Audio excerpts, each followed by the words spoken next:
Welcome to the video lecture of Big Data Analytics. Myself Bhanu Prakash, Assistant Professor, Department of Computer Science and Engineering, Vignan Institute of Information Technology, Visakhapatnam.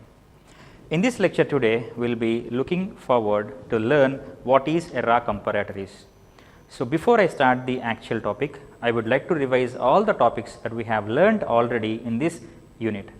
So, we have already seen what is actually a serialization, what is a wrapper class, and what are all the different kind of Hadoop wrappers that are available along with different available Java primitive data types. We have seen Java writables, we have seen writable comparable. Now, we are going to learn what is a comparator. So, before getting into the details, let us understand what exactly we are going to learn in this specific lecture. So, today's lecture contents are, we are going to learn about what is custom writable. In the previous lectures, we have seen exactly what is a writable. Okay. So, today I will revise the same thing again for your better understanding of your raw comparator, but as of now, let us keep in mind that we are going to learn about custom writables. Along with that, we are going to learn about writable, comparable and implementation of comparator, and there is one important advantage of a raw comparator. The main motive of bringing this raw comparator into picture, that is how to speed up the process of map reduce jobs.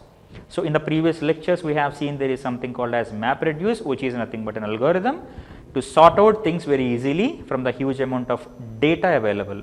So, today we will see how it helps map reduce to speed up the process. So, the objective of today's lecture is the student is clearly able to understand the writables concept, writable comparable and raw comparator very easily. So, by the end of the lecture, so student will be able to create his own code to implement raw comparator. So, let us get into the process. So, before I start the actual topic of comparator, we will just go through all the things that we have already learned, that is writables, writable comparable, and then we will see comparator. But before, I have told you that today we are going to learn something new, that is custom writables. That means we can create our own writables, right. So, before I explain the actual topic, I would like to give an insight of what exactly a writable is. Writables are something that are a kind of an interface which helps you to create a byte form of your data that is available in the form of objects. So, you can understand why. The question is, as I told you, if there are two different machines which are being communicated over a network. So, assume that this is a source machine and this is a destination machine where a source wants to send its own data to the destination. For example, here I am using a Java application and I have generated some data. So, likewise here also we have a Java application where it can read the data. The point is, in the network you cannot send your data in a form where you can understand. That means you cannot send data which is in the form of different data types. For example, you cannot send 1 2 3 directly into the network, or you cannot send a text like hello onto the network. The reason is, this network can understand only machine level language, where your system also will generate your information which is available in high level language into machine level language. That is, for better understanding, any high level language information should be converted to machine language, or you can also treat this as byte form. So, information will be converted into byte form, but now we are discussing here that in Java, where it is object oriented programming that has been implemented, so everything will be treated in the form of objects.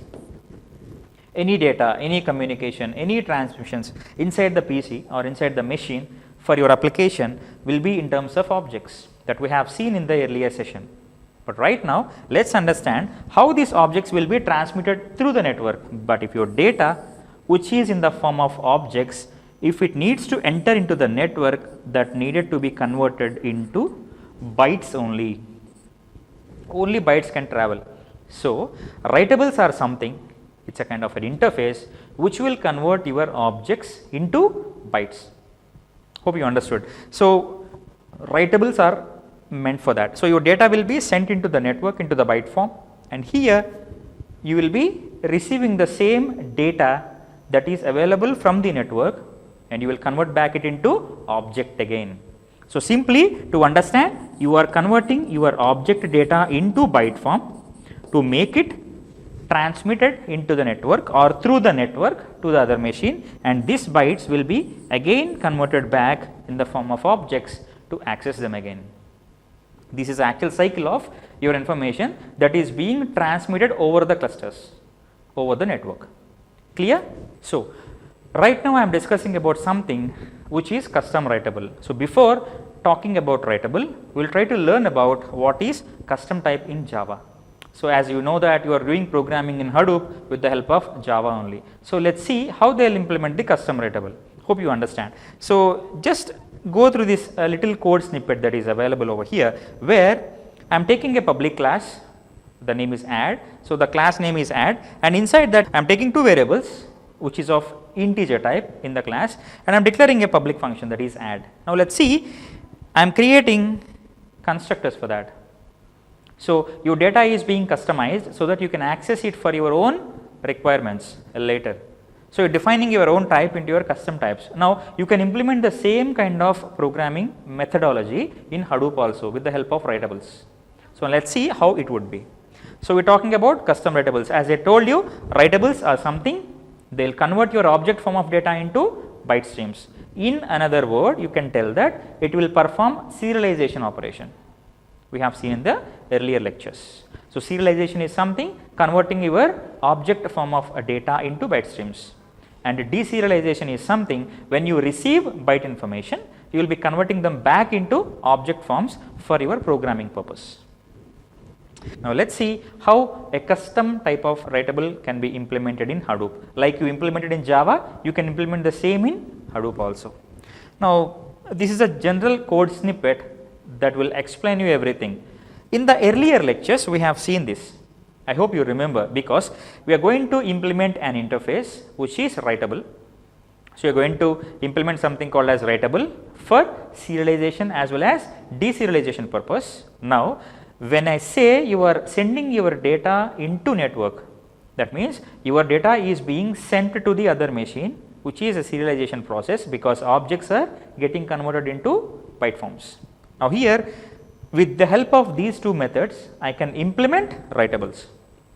So exactly see the definition. So here I am defining an interface that is writable, and in that I am using two different methods, one for reading the data, one for writing the data.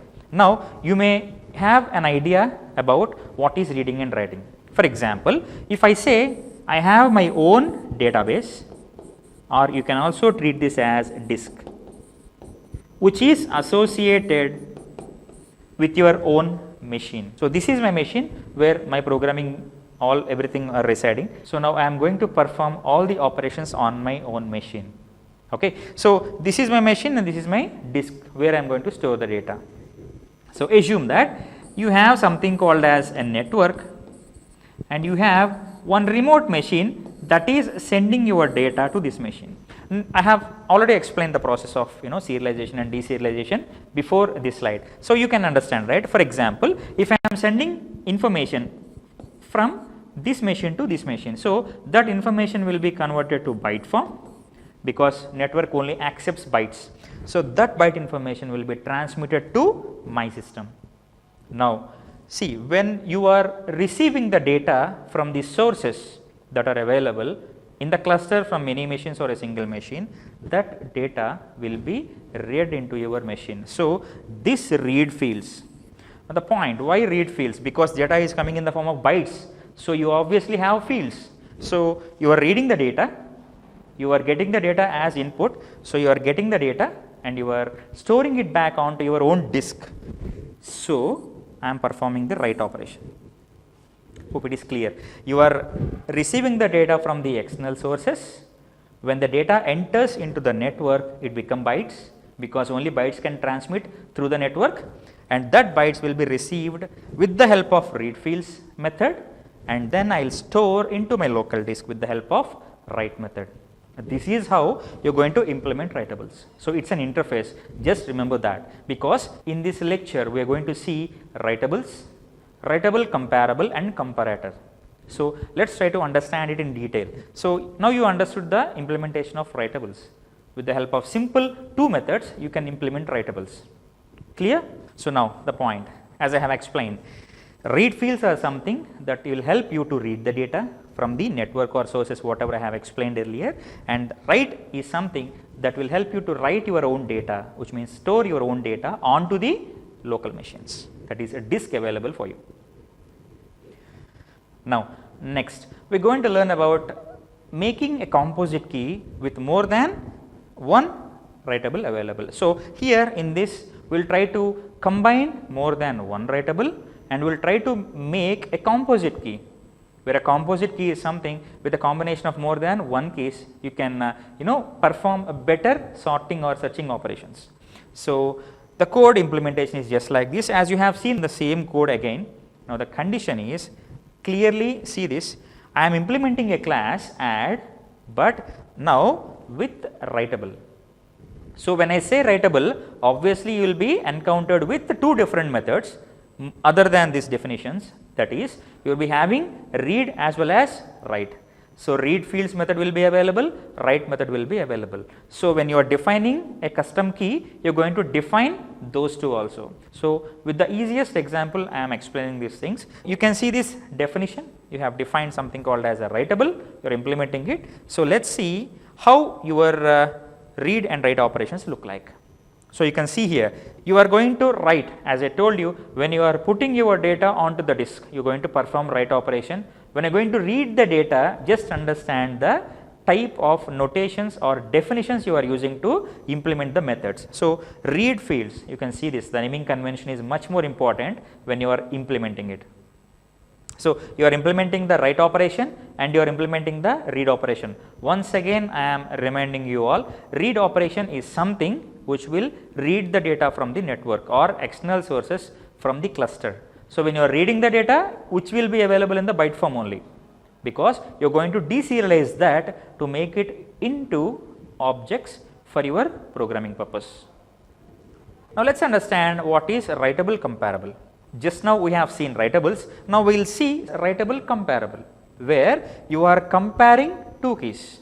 So, when you are performing the comparison operation between two keys, you can implement something called as writable comparable. Now, let us see how to implement writable comparable, the definition of writable comparable and its structure. I am going to implement this writable comparable with a method called as compare2. In the earlier slide you have seen how to implement writables.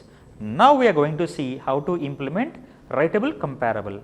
Everything is an interface. So, I am going to implement the same interface again, but instead of writable I am going to write something called as writable comparable, which has been extended from writable as well as comparable. So, you are performing writable operations as well as comparable operations. For example, if you want to understand this more easily, I hope everybody is clear with the topic writables. Now, we have something called as comparable. Why we need to compare? Why there is a need of comparing the data? For example, we are talking about information that is available in terms of petabytes, exabytes and zettabytes of data. It is not about 1 GB or 1 TB. Yes. So, when data is flowing in which is of huge number, obviously we have to store them in a way that we should not duplicate the data. Obviously, we are performing comparison operation while storing the data. So, you need to compare either between the objects or between the bytes before you receive the data. You should not receive the same data again and again, and you should not store the data into the disk, because obviously when you are maintaining large database, you must store the data uniquely. Earlier we have seen for the implementation of writable, we have two methods which are read fields as well as write. We are familiar with these two because these two are meant for performing serialization as well as deserialization, which is converting of your objects to byte forms and from byte forms to objects. Now, we are going to learn something new, which is a compare2. Just try to remember compare2. What you are going to compare? As I told you, we are going to compare the keys. When you are very familiar with your MapReduce, you have seen word count example, you have seen weather data set. Now, every data that is available will be in the form of key value pairs. So, every value that is residing in the memory will have key. So, based on the key you are going to compare the value. Here you are going to compare it.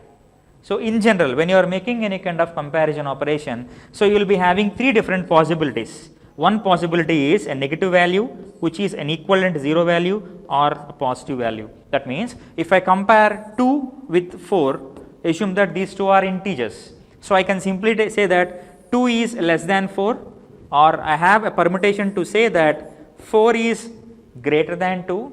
If I have something like 2 equal to 2, and I can tell that 2 is equal to 2, because both of them are integers, I can compare. Now, let us see, can you compare 2 equal to this?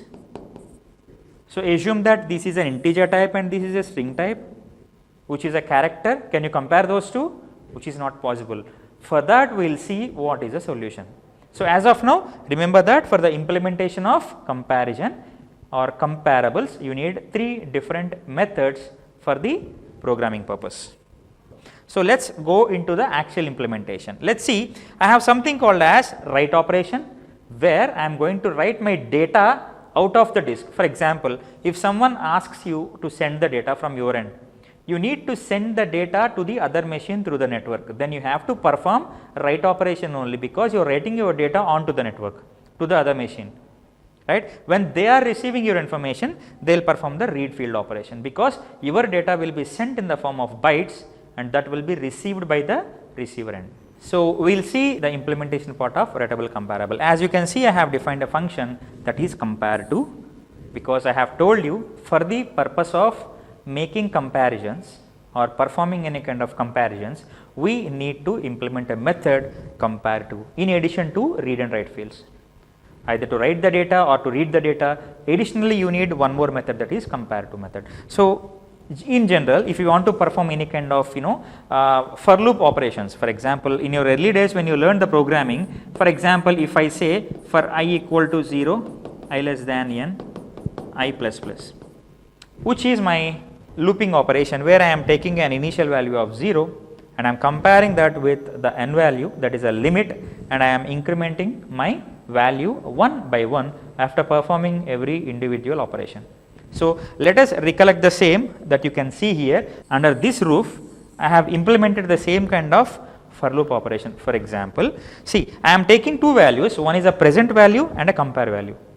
For example, if my present value is less than my compared value, and I say less than, I told you there will be three possibilities where your value will be a negative integer, a positive integer, or a 0. So, this comparison operation can be performed based on the available information. Okay. So, let us understand raw comparator. So, we have seen in the earlier slides, right, we have learned about writables, we have learned about writable comparable, we learned about how to implement a custom writable. Now, let us understand the topic of raw comparator. So, raw comparator will perform the comparison operation between two bytes. Now, let us understand, which is very much interesting. So, here we have a byte 1 and byte 2. I am going to compare these two bytes. So, there are three arguments for every byte that is being compared. So, every time I am going to compare 2 bytes. So, for every byte I am going to take 3 different arguments or parameters to be passed to the function. First one is, what is a byte? That means information. As you can see, I have represented this in the form of an array. For example, if I am sending hi, this is a normal text for you, but if it is being transmitted, assume that it has been converted into byte form. Okay. So, probably we have 6 here, let us make it into 8. So, assume that there are 8 bits, so 1 byte. So, this byte relates to this word. Next, let us assume there is one word called as a by. Now, I am implementing another byte or converting it into another byte. So, this is another byte which relates to this word. If you are going to compare these two, right. So, this will be stored in the form of array. So, in the byte everything will be stored in the form of array. So, here this is the data that is available in byte 1 and this is the data available in byte 2. So, when you are comparing these two, I am taking 3 parameters for each and every byte to be compared. From this, I am taking the data first of all. Second one, when you say yes, it is nothing but a starting from where I have to start the comparison operation, and the last one performs. The last one replicates length. So, for every byte you are going to take the data into array and you are going to take the starting index and you are going to take the length of the byte to compare.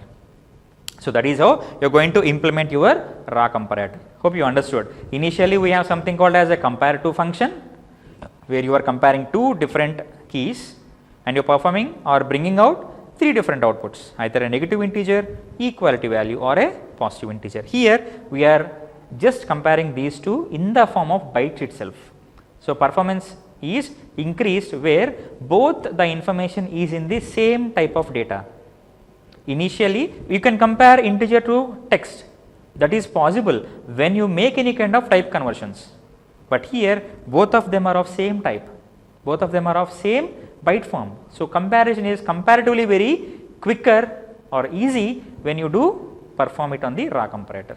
That is the main difference. So, we will understand it in a better way. So, now you can compare two binary objects. You can see this, two binary objects where your object is having in the form of a binary data, that is your byte stream, and you have a starting address as well as the length as the other values. You are comparing your first object with the second object. I am talking in terms of byte, but I am picking up the word object. Do not get confused. Objects are bytes itself. When you are transmitting the data, your object will be converted into byte form. Now, the same happens. Two objects can be with the help of raw comparator. Two objects can be compared, but two objects are all in the byte form. Along that, we are making two more individual parameters, which is a starting address or index and the length.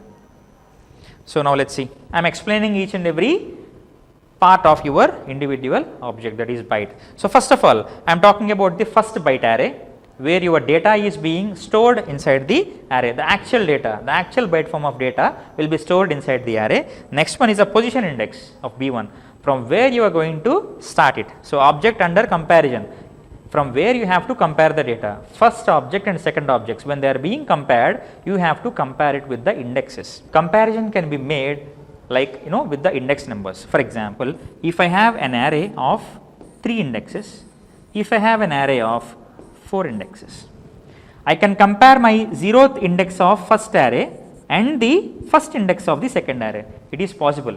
You understand that index 0 of the first array can be compared with the index 1 of the second array. That is why I am going to pick up the starting indexes. The reason why I am pulling out the specific index value to make the comparisons. So, now let us understand it in further. Now, a third one would be the length. How many number of bits are existing inside that byte array. So, to make it comprised, I am going to explain the parameters one more time. We are going to pick up the actual data which is in the byte form into an array, and you are going to pick up the starting index of the array to compare with the other array. And the last one is the length of the array. B1 is what your first array, S1 is your starting index of the first array, L1 is the length of the first array. Now, likewise we have second byte, which is starting index as well as the length for those two will also exist. So, we are just taking them. Total 6 parameters will be passed to the compare function. So, in that compare function, these are the individual explanation of a parameters that exist. What is a raw comparator? Let us understand with the MapReduce example. As I told you, the last topic of your today's lecture is comparison of your keys is much quicker. That means you can perform very quickly about the sorting or reducing operations or comparing operations very easily with the help of raw comparator. How it is going to perform that? We will see that. I hope you are all aware of this specific topic when you are learning about your MapReduce. We have key value pairs that exist and we call these as intermediary keys. So, when there are lot more number of intermediary keys, when you are bringing out the list, it will take much more time, because from every individual store you have to bring the data. When we have gone through HDFS, we will see different kind of data nodes will exist. From the data nodes, data will get generated and you are pulling it out with the key value pair and you are merging them somewhere, you are splitting them.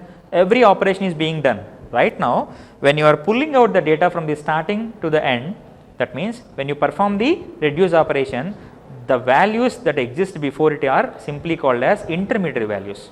So, those intermediary values will be generated in the key value pairs. More easily you can understand the same with the map reduce. So, I will explain that. Hope you will remember this a beautiful diagram of your word count example. So, let me explain. So, you can see different kind of stages where your input will be received here and this will be your final result. But in between those two, there are several stages where your data will be passed to. Now, input will be splitted accordingly based on the key values. Now, my data existing in this node, I have different values like deer, beer, river, car. Assume that there are 4 unique values available in my store, but multiple copies are there. Now, I have to group them in such a way where I can easily identify or easily split up for the next level. So, assume that you are dividing this work into 3 individual rows, assume that. So, all the values that exist in my first compartment will be shifted here, second will be shifted here and third will be shifted here. I call the stage as splitting, splitting according to the availability of the data. Now, after moving from here, you can see that in every individual splitter you have a word which is somewhat common. For example, here you have 3 different words and their replication is 1 on the same splitter. So, when I divide that, assume that deer is of 1 value, river is of 1 value, beer is of 1 value. So, beer is there, deer is there, river is there, which is of 1 values each. I am using a word called as a mapper because I am going to bring out the splitted values and I am combining it here. So, I am listing the data. Okay. So, you have the actual data here, you have splitted it accordingly and now you are listing it with the help of a mapper function where it will be mapped it, you can get the mapping value exactly of the individual splitters available.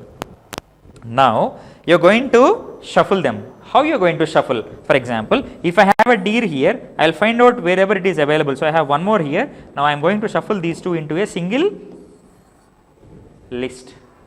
We call this part as intermediary operations. So, with the help of raw comparator, this process will be done very quickly because the main advantage of raw comparator is performing or speeding up the operation of key value pairs. So, that is the reason why for map reduce operation your own raw comparator will perform more quicker when you compare to the writable comparable or any other methods which will compare the keys and values. A difference of and second is also much more important when you are performing such kind of operations on the large data. So, data will be stored here and you are going to perform several stages like splitting, mapping, shuffling, reducing for the final result. So, before the data reaches here reducer, you are having a combination of mapping as well as shuffling stages for the listing of data under the key value pair. We can get intermediary values over there, and a matter of seconds is also more important because you are performing this operation on huge amount of data because it is of terabytes, zettabytes and you are going to perform these operations.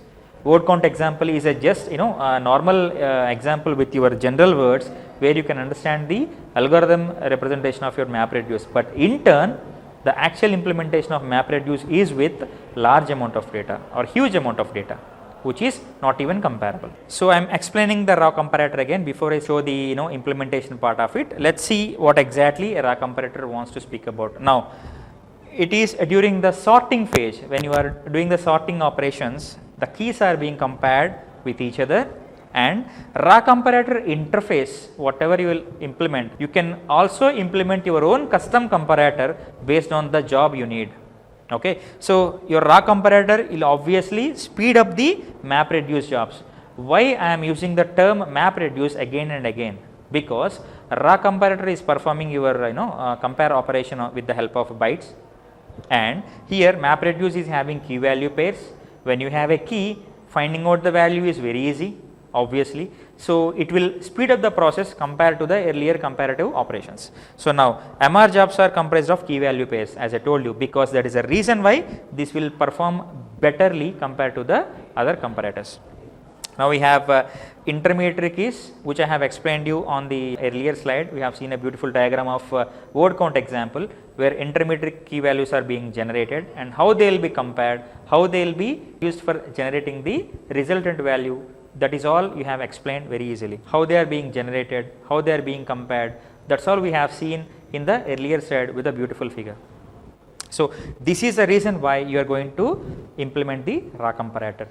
Writables for serialization and deserialization, writable comparable for comparing the keys when you are performing the retrieval or storage of data, raw comparator which is performing the comparison operation between the bytes, which is much more quicker when compared to writable comparable. So this is the actual implementation. I have taken a small example of age. So I am importing a utility class over here, and you can see that I am going to implement the comparator, which is came from the compare operation. As I told you, we have several interfaces. We have seen writable, we have seen writable comparable, and we are seeing raw comparator. So you are going to compare these two, which is object 1 and object 2. And what are those objects? When you say object, each and every object will be comprised in the byte forms. So a student is considered as an object 1, whereas a second student has considered as an object 2. When you are comparing the ages of those two students, obviously information will be in the form of a numerical number only, that is integer value. Age of a student will be in the integer value. When you convert that integer into object and that object into byte, you are all familiar with this topic, but a small logic is missing. I am saying this, I said an integer value of age can be converted to object, and that object will be in turn converted to byte. Maybe with the gap you got, you may miss out the logic again. As I told you, this is a type, we call it as a primitive data type. That primitive data type can be converted to object with the help of wrappers. Now you got the idea. So primitive data types can be converted to an exact wrappers. For example, if it is primitive data type, you can call it as an integer type. When I say object, you have to talk like int writable. That is where you are preparing a wrapper of integer type, which is in the form of object. And obviously you can convert that object into byte with the help of serialization operation, with the help of writable operation. So now you understood the hierarchy of structure. So every individual integer type value can be converted to object and then to byte form. Likewise, you can convert any kind of data into object and then into byte form. So you are going to implement such kind of comparison operation with the help of raw comparator. So today we have gone through what is writable, what is writable comparable, and what is raw comparator. We have seen the implementation part of writable, how we are going to implement it with the help of two individual methods, which is read fields and write operations, and second one is implementation of writable comparable with the help of compare to operation, and the last one is raw comparator, where you are going to compare two individual bytes with 3 parameters of each. One is a byte in the form of array, second one is the starting index, and third one is the length of the array. Like how you are going to compare two different objects at the same time with the help of raw comparator, which will also help you to speed up the process of map reduce operations. Thanks for listening to the class. See you in the next lecture.